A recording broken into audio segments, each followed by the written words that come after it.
Kita akan melihat kondisi di Pasar Badung, Bali usai dilanda banjir. Kita bergabung dengan koresponden CNN Indonesia, Nyoman Wiryadinata. Kita langsung sapa Nyoman, selamat siang Nyoman.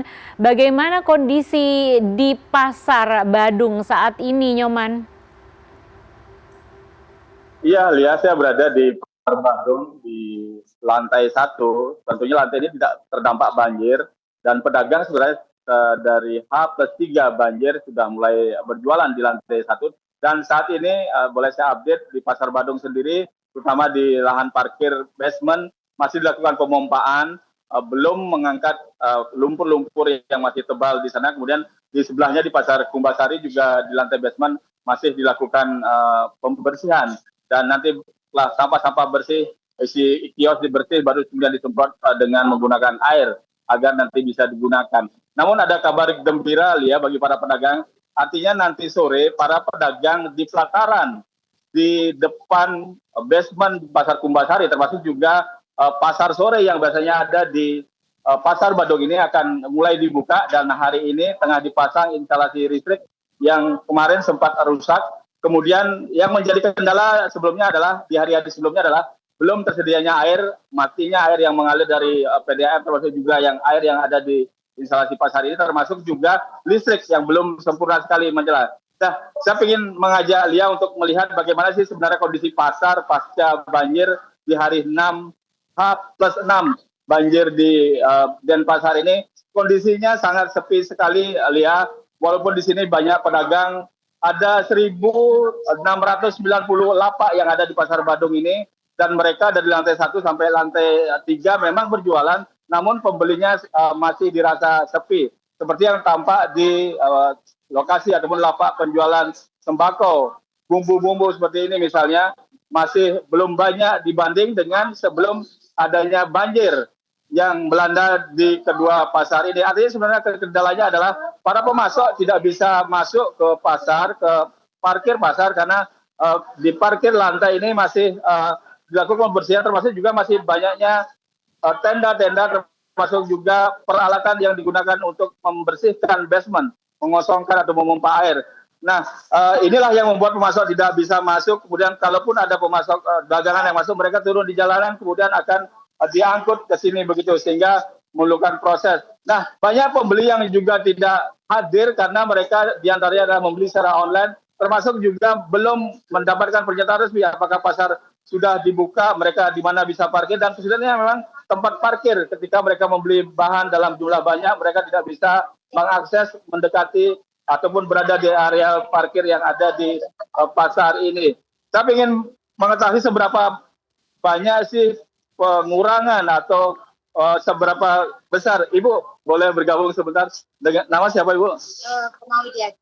Bu, selama banjir ini berapa persen kira-kira Bu turun Bu? Lah, karena kejauhan jalan kaki. Pertama tidak bisa masuk, tes mobil lah bisa, tes sepeda lah bisa, otomatis jauh-jauh lah parkir. Apakah mereka kemudian pelanggan sudah melakukan pembelian dengan secara online atau memesan secara telepon gitu Bu? Pelanggan kebanyakan telepon langsung diantar di mana gitu posisinya. Tidak mau diantar dia bakal. Harapannya gimana Bu? Ya, mudah-mudahan jika ada banjir lagi biar ya makanya bersih lah lalu biar cepat bersih gitu. Oke, terima kasih Bu Komang. Silakan lanjut dengan aktivitasnya.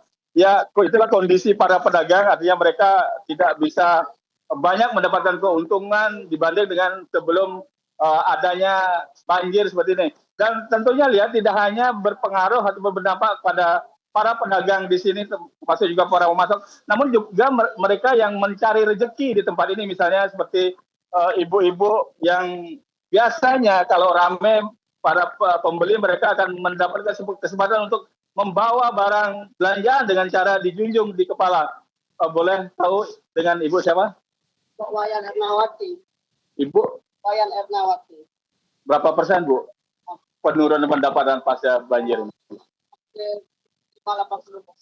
Biasanya dapat berapa Bu sehari-hari? Sehari-hari ya 100.000 Mas. Sekarang? Oh, 15-20 per hari. Cukup nggak Bu? Lah, mau gimana lagi? Udah sedikit pendapatannya.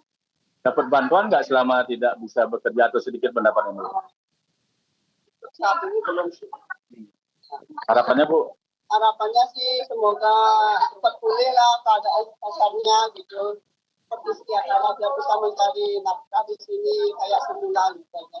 Oke, terima kasih Bu Wayan Sedik.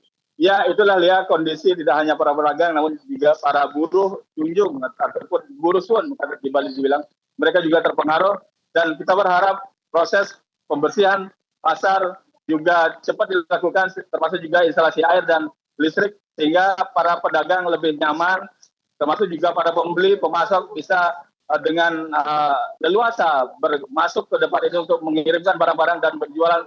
Akses jual beli ataupun aktivitas jual beli di sini berlangsung secara normal seperti sedia kala. Artinya Lia kalau bisa saya gambarkan sebenarnya pasar di sini adalah pasar semacam pasar induk lengkap dengan kebutuhan sembako termasuk juga pakaian termasuk juga peralatan rumah tangga.